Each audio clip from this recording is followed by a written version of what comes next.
हमारे देश में बीते चंद दिनों से एक मामला इतना ज़्यादा सुर्खियों में है, एक खबर इतना ज़्यादा वायरल है कि देश का शायद ही कोई ऐसा नुक्कड़ गली चौराहा बचा हो जहां पर इस मामले ने दस्तक ना दी हो। दरअसल ये जो मामला है वो संबंधित है सिलकारा टनल से, यानी कि सिलकारा सुरंग से।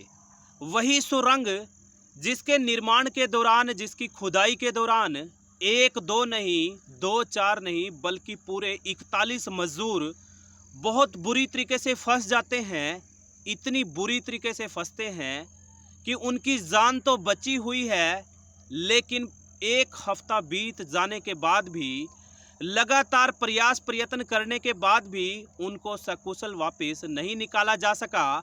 कहीं ना कहीं तमाम तरीके से जद्दोजहद तो जारी है, लेकिन रह रहकर एक सवाल जो लोगों के जहन में आ रहा है वो ये है कि आखिरकार कब उन मजदूरों को सकुशल वापस निकाला जाएगा, सकुशल उनके परिवारों को सौंपा जाएगा। तो साथियों, मैं हूं आपका अपना सुशील कश्यप, हरियाणा से। स्वागत करूंगा आपका एक और नई वीडियो में, एक और नई घटना कहानी में। और साथियों, यदि चैनल पर नए हैं तो सब्सक्राइब कर लेना, वीडियो अच्छा लगा तो शेयर भी करना, कोई आपकी प्रतिक्रिया हो तो कमेंट बॉक्स में ज़रूर दे दीजिएगा। और आज की जो हमारी घटना कहानी है वो है सिलकारा टनल से संबंधित। और आपकी जानकारी के लिए बता दूं कि जो सिलकारा टनल है यानी सिलकारा सुरंग है वो है उत्तराखंड में, एक ज़िला पड़ता है उत्तरकाशी। उसी उत्तरकाशी ज़िले के अंतर्गत जो मेन हाईवे पड़ता है जो कि यमुनोत्री को जाता है, बिल्कुल उसके आसपास के इलाके में ही इसी सिलकारा सुरंग का निर्माण किया जा रहा है। और कहीं ना कहीं ये जो सुरंग का निर्माण है भारत सरकार के सड़क एवं परिवहन मंत्रालय के अधीन किया जा रहा है। और ये भी बताया जा रहा है कि प्रधानमंत्री साथ ही साथ नितिन गडकरी, उनके ये सपनों का जो प्रोजेक्ट है उनमें से एक माना जाता है। कहीं ना कहीं हज़ारों करोड़ रुपए का प्रोजेक्ट बताया जाता है। लेकिन साथियों, आज के दौर में बहुत ज़्यादा सुर्खियों में इसलिए है कि इसी सुरंग के निर्माण के दौरान लगभग 41 मजदूर बहुत बुरी तरीके से फंस जाते हैं। क्योंकि बताया ये जा रहा है कि एक दिन सुरंग के अंदर बहुत ज़्यादा धमाका होता है, बहुत बड़ा धमाका होता है।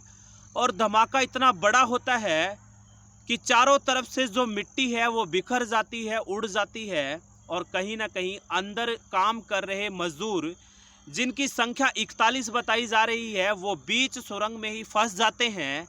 कहीं ना कहीं एक हफ्ता होने के बाद भी तमाम बचाव दल अपना प्रयास और प्रयत्न तो कर रहे हैं, लेकिन आज तक भी उनको सुरक्षित वापस नहीं निकाला जा सका। कहीं ना कहीं ये भी कहा जा रहा है कि जो बचाव दल है वो बहुत देरी से वहां पर पहुंचे। साथियों, जो सरकार है, प्रशासन है, वो भी अलर्ट है, मुस्तैद है। कहीं ना कहीं मामला इतना गर्म हो चुका है, खबर इतना ज़्यादा वायरल है कि देश दुनिया में सुर्खियां बटोर रही हैं। और मामले की गंभीरता को देखते हुए कहीं ना कहीं संबंधित जो मंत्री हैं नितिन गडकरी और सूबे के जो मुख्यमंत्री हैं पुष्कर सिंह धामी, वो भी मौके वारदात पर पहुंचे। कहीं ना कहीं मौके का जायज़ा लिया और तमाम तरीके से बचाव दल को ये हिदायत और निर्देश दिए कि ज़्यादा से ज़्यादा, जल्दी से जल्दी इस काम को पूरा किया जाए, जैसे तैसे करके उन मजदूरों को सकुशल उनके परिवारों को सौंपा जाए। लेकिन साथियों, आखिरकार रह रहकर लोगों के जहन में एक सवाल आ रहा है कि आखिरकार पीछे की क्या वजह रही, कहां पर चूक हुई, कहीं ना कहीं क्या वजह थी, क्या पूरा मामला था, क्यों इतना बड़ा हादसा हो गया, कैसे ये मामला इतना ज़्यादा सुर्खियां बटोरने लगा। तो साथियों, और जानकारी जुटाने पर आपको बता दूं कि जो ये सुरंग है आखिरकार ये क्यों बनानी पड़ी, क्यों इस पर काम चालू करना पड़ा, क्या वजह रही, वो जानना बहुत ज़रूरी है। तो आपको बताता चलूं कि जो यमुनोत्री को जो रास्ता जाता है, उत्तरकाशी का जो इलाका है, बर्फ़बारी से बंद हो जाता है। कहीं ना कहीं बर्फ़बारी से पूरा जो रास्ता है वो बंद करना पड़ता है और कई महीने तक आवागमन प्रभावित रहता है। और उसी एंगल से सोचकर सरकार ने एक टनल का निर्माण करना चाहा, जिसको सिलकारा टनल या फिर सिलकारा सुरंग के नाम से जाना जाता है। और इस सुरंग की अंदाज़ा आप इसी बात से लगा सकते हैं कि सुरंग की जो लंबाई है वो पूरे 4.5 किलोमीटर बताई जा रही है। कई हज़ार करोड़ का ये प्रोजेक्ट बताया जाता है। और कहीं न कहीं जो स्थानीय लोग हैं इस पूरे घटना कहानी को एक अलग ही कहानी से जोड़कर देखते हैं।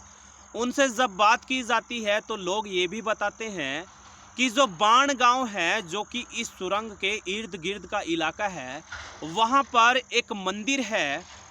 और उस मंदिर को लेकर के कहीं ना कहीं बहुत बड़ी संख्या में लोग आस्था रखते हैं।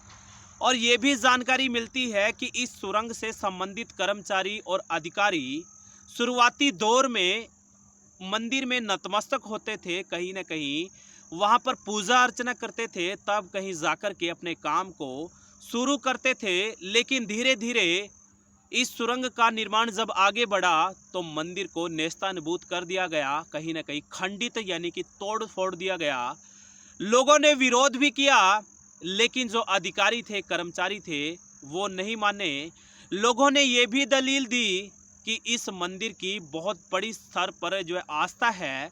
कहीं ना कहीं ये जो मंदिर है, ये जो हमारे देवता हैं, वो बहुत बड़ा श्राप दे देंगे। कहीं ना कहीं अनहोनी हो सकती है, हादसा हो सकता है। और चंद दिनों बाद ही इतनी बड़ी घटना और कहानी घटित हो गई। लोग जो है इस पूरे मामले को उसी मंदिर से जोड़कर देख रहे हैं।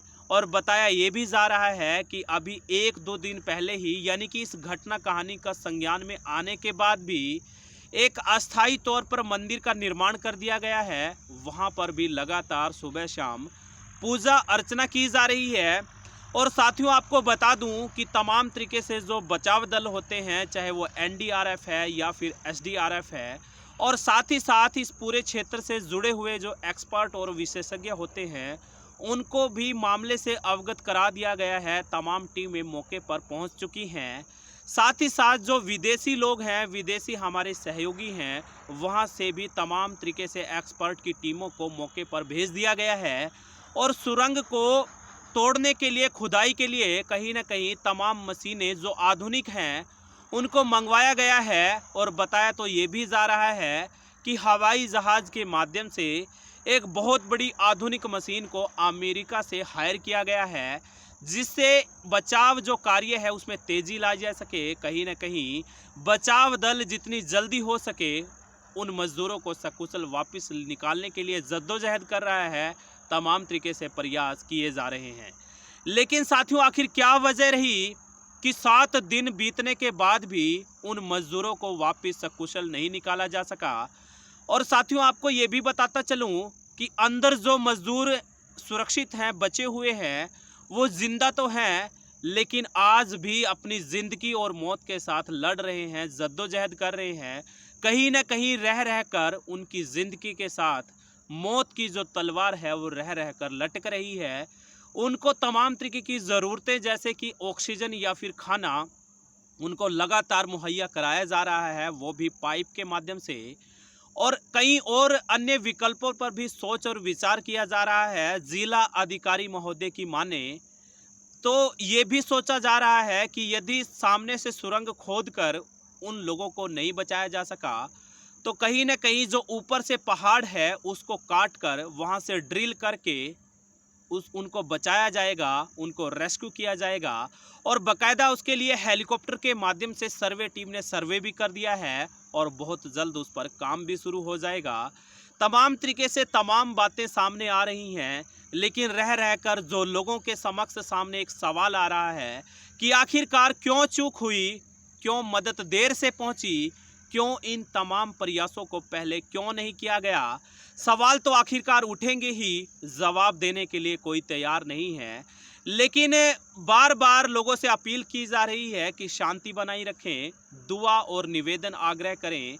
हम भी अपने चैनल के माध्यम से तमाम देश दुनिया की ओर से गुजारिश करेंगे, विनती करेंगे, परम पिता परमात्मा से भी गुजारिश करेंगे कि उन परिवारों के लोगों को सकुशल वहां से वापस लाया जाए, सकुशल उनको वापस घर पहुंचाया जाए। बहुत बहुत शुक्रिया साथियों, ये थी आज की हमारी घटना कहानी। आपको कैसी लगी ज़रूर बताइएगा। यदि वीडियो अच्छा लगा तो सब्सक्राइब भी कर लेना, शेयर कर लेना कोई आपकी प्रतिक्रिया हो तो कमेंट बॉक्स में ज़रूर दे देना। बहुत बहुत धन्यवाद, आप सब साथियों का आभार, शुक्रिया।